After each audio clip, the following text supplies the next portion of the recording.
Selamat siang pemirsa, saya Kalista hadir dalam acara berita pada siang hari ini. Saya akan membawakan berita terkini mengenai beberapa berita yang ada di Sekolah SMA Serada Santo Thomas Aquino mengenai ujian ASTS yang sepenuhnya menggunakan pilihan ganda secara online. Apa yang menjadi latar belakang bisa diganti sepenuhnya ke ujian online? Apakah hal tersebut akan efektif? Maka dari itu, saya akan alihkan kepada rekan saya yang sudah berada di lapangan, yaitu di Sekolah SMA Serada Santo Thomas Aquino. Ya, terima kasih kepada Kalista. Bisa, kali ini saya berada di SMA Serada Santo Thomas Aquino dan akan mengulas secara langsung mengenai ujian dengan pilihan ganda secara online. Siswa-siswa SMA Thomas sudah melaksanakan ASTS pada tanggal 25 September dan berakhir 4 Oktober 2024 yang lalu.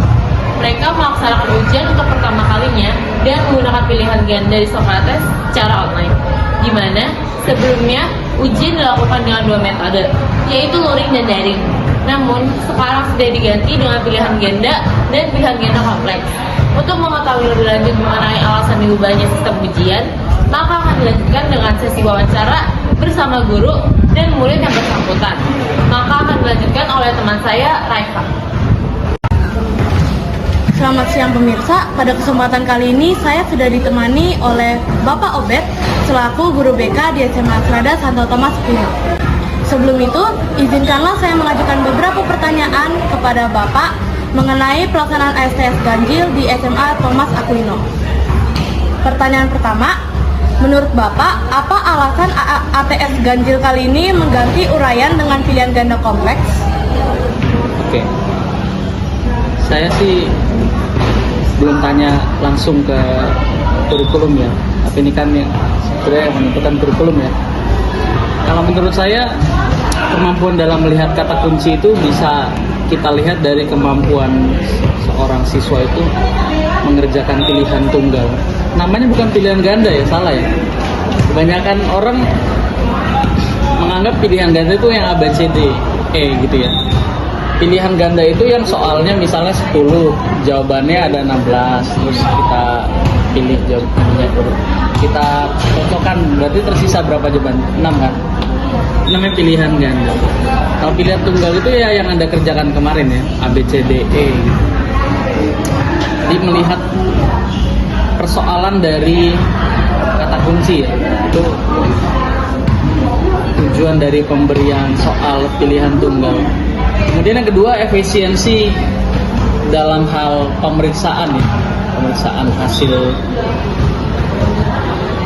ASTS, maka kita pakai pilihan tunggal. Ini saya disclaimer dulu ya, ini jawaban saya ini opini ya, bukan mewakili sekolah. Nanti untuk lebih jelasnya Anda bisa tanyakan ke bagian kurikulum. Terima kasih Bapak atas jawabannya. Kemudian untuk pertanyaan kedua, bagaimana efektivitas bagi para guru dalam membuat soal pilihan ganda kompleks? Iya, pilihan tunggal ya. Pilihan tunggal kompleks itu dibilang mudah tidak ya, dibilang gampang juga tidak ya. Dibilang efektif ya, kita harus lihat dulu, kita bandingkan ya. Hasil ujiannya seperti apa. Kalau yang saya dengar kemarin kelas 12 sih banyak yang jadi turun ya gara-gara sistem soal pilihan tunggal ini ya. Saya belum mendengar dari kelas 10-11 seperti apa. Jadi kalau Anda mau mempertanyakan efektif atau tidaknya, Anda harus membandingkan hasil daripada soal yang hanya pilihan tunggal saja dan pilihan tunggal dan uraian gitu ya. Hasilnya Anda bandingkan. Tapi bagi saya nggak ada masalah sih, harusnya ya. Kalau teman-teman belajar tuh apapun bentuk soalnya ya nggak masalah sebetulnya. Cuma memang tidak diuntungkan dalam hal perhitungan skor ya. Kalau esai kan Anda ngarang bebas, ngalor ngidul gitu ya. Anda masih dikasih poin ya. Kalau pilihan tunggal itu Anda sistemnya ya ya harus A, B, B gitu kan, nggak ada jawaban yang di tengah gitu kan. Gitu. Untuk pertanyaan ketiga, berapa lamakah pergantian uraian dengan PG kompleks ini akan berlangsung? Saya tidak bisa menjawab hal ini, tapi saya rasa yang kemarin akan dievaluasi besok ya. Besok guru-guru akan evaluasi. Kalau memang ini berdampak merugikan, sebenarnya kembali ke tadi yang saya katakan ya, apapun bentuk soalnya kalau Anda belajar, itu nggak ada soal, nggak ada persoalan di sana. Tapi kalau memang itu merugikan buat teman-teman ya, mungkin akan dirubah lagi dan dibalik lagi. Tapi saya tidak bisa memastikan apakah ini bertahan berapa lama. Untuk pertanyaan keempat, siapa saja yang terlibat dalam kebijakan pergantian dari uraian menjadi pilihan ganda kompleks? Ya, tentunya kepala sekolah, wakil, dan rapat dewan guru ya. Jadi memang ini rapat, tapi bagian keputusan itu tertinggi kan ada di kepala sekolah ya, kedua ada di bagian wakil kurikulum. Tapi biasanya guru itu ya dari hasil rapat. Cuma ide atau konsep penyelenggaraannya biasanya aturan mainnya itu ada prinsip-prinsip yang didahului oleh kepala sekolah dan wakil kurikulum. Pertanyaan terakhir, apa yang menjadi kendala bagi para guru dalam pergantian sistem ujian kali ini? Jadi kendala? Nggak ada lah. Koreksinya cepat. Buat soalnya kali ya PR ya. Sebenarnya buat soal itu susah ya. Apalagi soal yang HOTS ya. Buat soal itu susah. Apalagi harus melihat apakah soal ini bisa meningkatkan nalar tadi HOTS ya. Nanti Anda cari tahu sendiri HOTS itu apa. Sekian wawancara pada kali ini. Terima kasih kepada Bapak Obed karena sudah bersedia menyediakan waktunya untuk wawancara ini. Terima kasih. Sama-sama.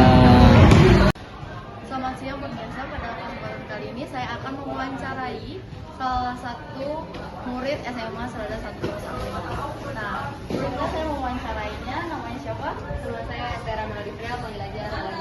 Oke, Melody.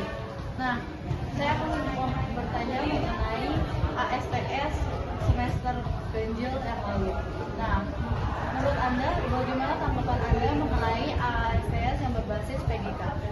Menurut saya ini sebuah inovasi baru ya, karena kita sebelumnya hanya PG biasa, tapi sekarang dikenalkan dengan PGK. Kemungkinan ini juga guru-guru berharap bahwa dengan PGK ini murid-murid bisa lebih tahu apa yang akan dia jawab, mungkin seperti itu kali ya. Terus adakah kendala dari Anda sendiri mengenai sistem baru ini? Apakah menurut Anda sudah efektif atau belum? Malah menurut saya dari awal PGK ini cukup beresiko untuk kedepannya, karena ini bisa menjadi positif tapi juga bisa negatif menurut saya. Karena positifnya satu, kita jadi bisa memilih banyak. Kadang kan ada banyak jawaban yang mirip-mirip ya, jadi ini bisa membantu kita untuk yakin dengan beberapa jawaban. Tapi juga dengan adanya banyaknya jawaban itu kadang bikin rumit dan kita jadi nggak yakin juga kadang kayak ini tuh udah benar atau belum, seperti itu. Oke, sekian, terima kasih ya udah mau diwawancarai. Sama-sama. Selamat siang pemirsa. Pada kesempatan kali ini saya Farin Julia Agustan memiliki kesempatan untuk mewawancarai teman saya. Boleh diperkenalkan? Ya, jadi halo semua, nama saya Clayton Agustan, bisa dipanggil Clayton. Oke Clayton, di sini saya akan menanyakan beberapa pertanyaan. Pertanyaan pertama itu, menurut Clayton sendiri, nilai Clayton ini naik atau tidak sih setelah diberlakukannya sistem pilihan ganda kompleks ini? Ya, jadi nilai saya pada saat ATS kemarin lumayan turun karena diberlakukan pilihan ganda kompleks ini. Oke, lalu untuk Clayton sendiri apa sih yang diharapkan untuk pelaksanaan ASTS di Thomas Aquino ke depannya nanti? Ya, yang saya harapkan untuk ASTS selanjutnya adalah diberlakukannya lagi sistem uraian pada STS, karena uraian itu menurut saya bisa menambah nilai ASTS. Jadi kalau misalnya pilihan gandanya kurang bagus, bisa dibantu nilai dari uraian. Oke, baik. Saya Farin Julio, pamit undur diri. Sekian dan terima kasih. Sekian sesi wawancara dari para guru dan murid, dan selanjutnya akan saya kembalikan kepada Kalista. Terima kasih. Terima kasih kepada rekan saya yang sudah melaporkan di lapangan secara langsung. Selanjutnya, saya Kalista pamit undur diri. Selamat siang. Terima kasih kepada rekan saya yang sudah melaporkan di lapangan secara langsung. Selanjutnya, saya Kalista pamit undur diri. Selamat siang. Terima kasih kepada rekan saya yang sudah